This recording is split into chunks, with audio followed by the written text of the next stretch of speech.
कोथरूड येथील यशवंतराव चव्हाण नाट्यगृहातील प्रेक्षकांच्या बैठकीची व्यवस्था अधिक आधुनिक करण्यासाठी खुर्च्या आणि कार्पेट बदलण्याचा सुमारे 72.62 लाख रुपयांचा प्रस्ताव महापालिका प्रशासनाने स्थायी समितीच्या मंजुरीसाठी सादर केला होता।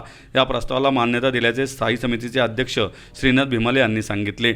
नाट्यगृहातील जुनी झालेली आसन व्यवस्था आणि कार्पेट बदलण्याच्या कामासाठी महापालिकेने 80.38 लाख रुपयांचे पूर्व गणनपत्रक तयार केले होते। त्यानंतर 68.12 लाख रुपयांच्या कामासाठी फेरनिविदा मागवण्यात आली। यामध्ये कॉन्सेप्ट क्रिएटर आनंदनगर सिंहगड रस्ता यांनी 61,54,186 रुपयांची म्हणजेच अंदाजित रकमेपेक्षा 9.67% कमी दराची निविदा सादर केली। तर पेन वर्कर्स या संस्थेने 3% कमी दराची निविदा भरली। त्यामुळे कॉन्सेप्ट क्रिएटरची निविदा सर्वात कमी दराची ठरली असून तिची शिफारस प्रशासनाने केली असल्याचं भीमाले यांनी सांगितलंय। यशवंतराव चव्हाण नाट्यगृह त्या संदर्भातले टेंडर आहे ते मंजूर आम्ही केले।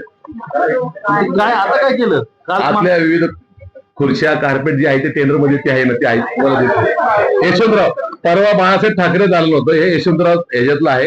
साधारण 2 ते 3 महिन्यामध्ये पूर्ण होईल। बाळासाहेब ठाकरे जे आपण नाट्यगृह आहे 15 ऑगस्टला चालू करण्याचा आपला संकल्प आहे। नवीन जे झालंय आज विचारणा मी केली मागं तुम्ही विचारल्याप्रमाणे आणि नक्कीच होईल। आणि त्यांनी सांगितलं साधारण तो विजिलन्स काम करणार आहे त्यासाठी नाट्यगृह बंद राहणार का? नाही हे खुर्ची आणि कार्पेट आहे, काही बंद होणार नाही। पुणे महापालिकेच्या बावधन येथे असलेल्या प्राण्यांचे इन्सुलेटर बोपोडी एसटीबी परिसरात स्थलांतरण करणे हे काम व्हीलचेअर अँड कंपनीला दिलंय। मला असं वाटतं की हा पण आता जो ठराव होता तो आपण आता मंजूर केलाय। बावधन येथील जागेत असलेले जे प्राण्यांसंदर्भातला आपण जो